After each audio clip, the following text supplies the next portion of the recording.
Hello my creative friends, Olga Sobi here and welcome to new acrylic pouring video.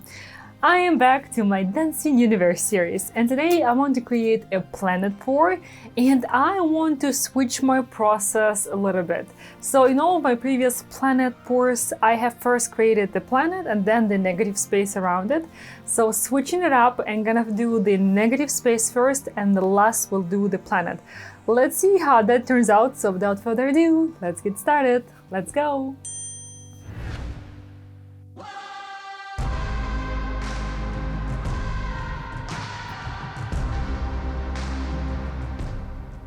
Tranquility is a secret message today, and for creating my negative space, I'm gonna go for dirty pour technique.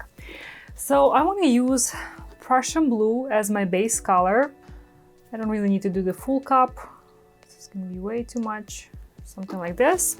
And I want to add a few other colors inside of it. So this one here is iridescent black blue. You know, I've been using this color a lot for my space series and it's absolutely gorgeous. It's the iridescent black blue by PBO and it looks sort of grayish when it's wet, but it dries with this beautiful serene shimmer.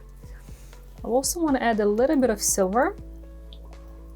And I'm not layering colors inside, I kind of want them to overmix, so just pouring right in. This is another iridescent color, iridescent blue-green. Also works amazing for creating some shimmer. And works very well actually with the Prussian blue color. I love them as a combo. And I also wanted to add a bit of an iridescent pink, which is violet blue, but it looks more like pinkish. Just add a few accents of it after. Okay, that is looking good, so just let's pour it out. I'm not going to be pouring as much to the center because I know my planet is going to go there, so there is no point. So I'm going to be pouring mostly on the outer side. Oh my god, this is so beautiful already.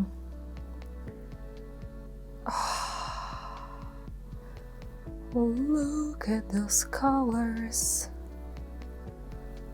Oh my goodness.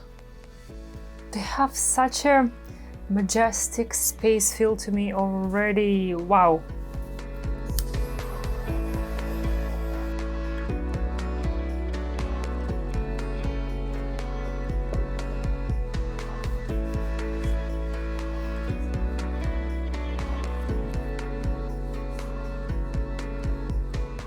So first benefit of creating negative space before you do your planet is that you can do techniques that require tilting, because if you already have your beautiful planet design, you don't want to be tilting it, right? Because you're gonna just ruin it.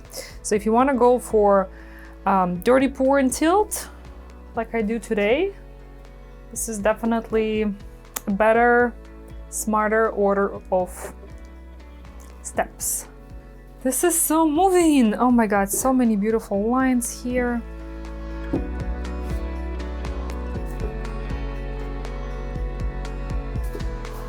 I don't think I have ever created negative space like this.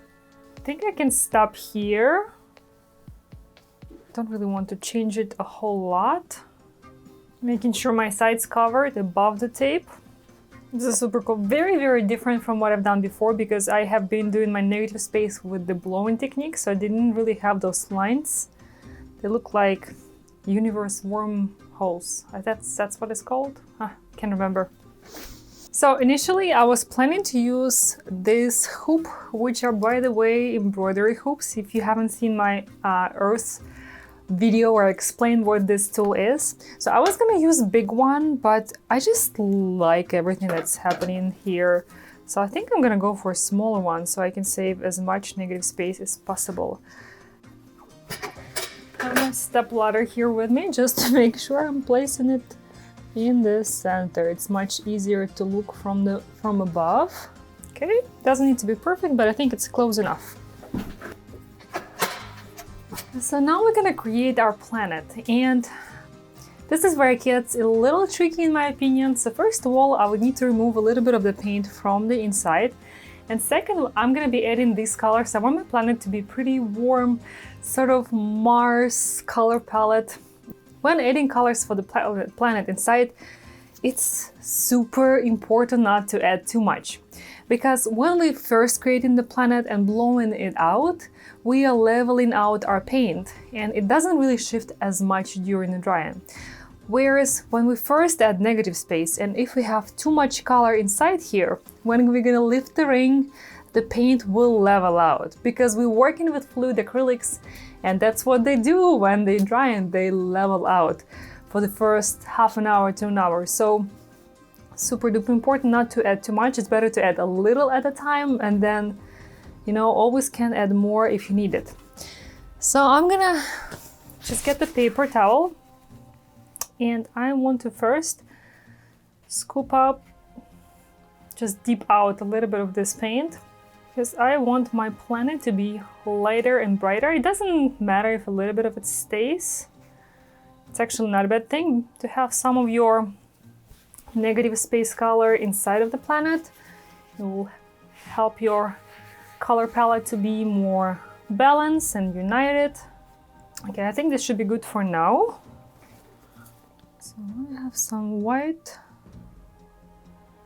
This is darker red-violet here. I think I want a touch of this iridescent. This one here is primary magenta, iridescent orange, yellow. Yellow, this is azo yellow, medium hue. And see, I feel like I'm getting close to having just enough paint. So ideally your thickness of paint inside of the ring should be the same as on the outside. It's hard to manage, but it's not impossible, so we're gonna try our best.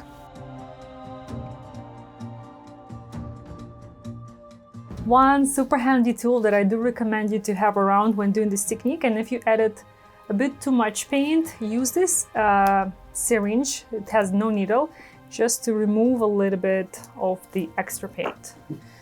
If you added too much, I might have added too much. I don't know. I want to blow it out and see how it levels out with the rest of the paint.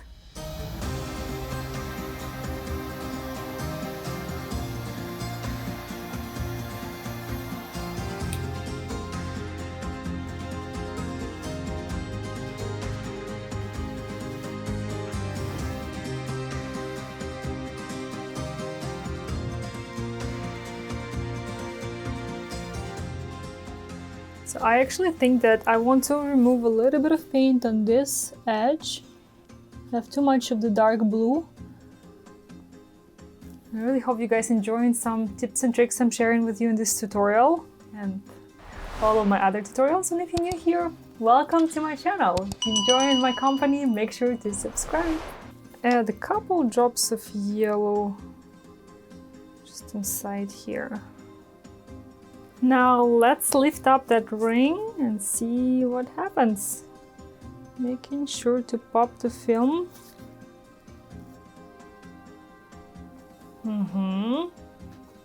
So I see that my edge is not as, rounded. I'll definitely be needing to do more touch-ups, but I don't think my paint is spreading like a lot. So I feel like this is a planet lost in space. That's the kind of vibe I'm getting with all this movement at the background. Super neat. Alright you guys, let's see how it dries. I'll be back to do any touch-ups and we'll show you fully dry and finished result, so keep watching. Here it is dry, and as you can see my sphere leveled out during the drying, not exactly perfectly, but oh my god, that negative space is absolutely fabulous and this iridescent color shine. You will see it more when I have the painting fully finished and I'll show you some close-ups, but it's perfect. Also, right after I turned off my cameras, I realized that I forgot to add stars, so you didn't see that part, but I just used the fan brush and the same fluid paint that I use for my pouring just to sprinkle some stars here and there. And you can check out any of my previous planet pours to see my process with the stars. There is nothing new there. So now let's get to the touch-up. So first of all, I want to fill in a few sections where my paint went outside of the ring, and then I will do the touch-ups inside of the ring. I find that it's easier to work first on the outer part and then on the inside. And it's very important to use the same exact colors as you used in your negative space, so that when it's dry it all matches perfectly. See, I added a bit of that iridescent blue-green in my touch-up color to blend in with the rest of my negative space.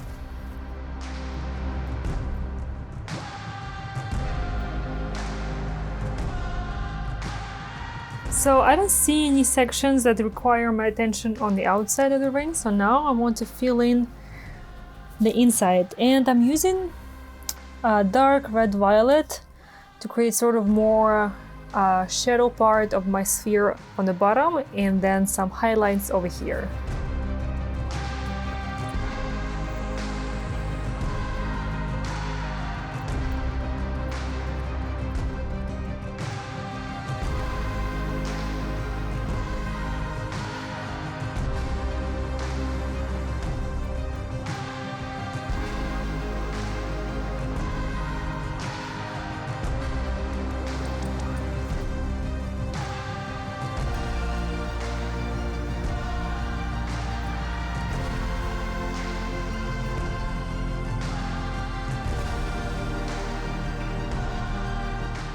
Okay, my magma planet is done. I feel like I want to add just a few stars, maybe closer to this corner.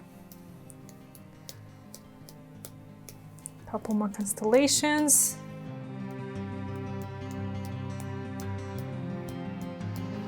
And that is done, so now I'm gonna let it cure and it's gonna be ready for final layer of epoxy resin. I might throw in some stars in there too.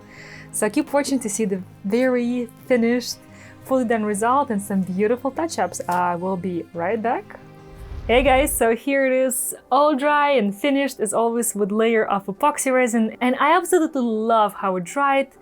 With few small touch-ups on the planet, looks absolutely perfect. And I want to name it Magma Planet, because I think it definitely has this beautiful melting magma energy with these hot colors. And the negative space in this one is absolutely mesmerizing. It's my favorite part. Very abstract, very moving, a lot of really cool lines and details all over, and I love how they all bring attention to the center, to my planet.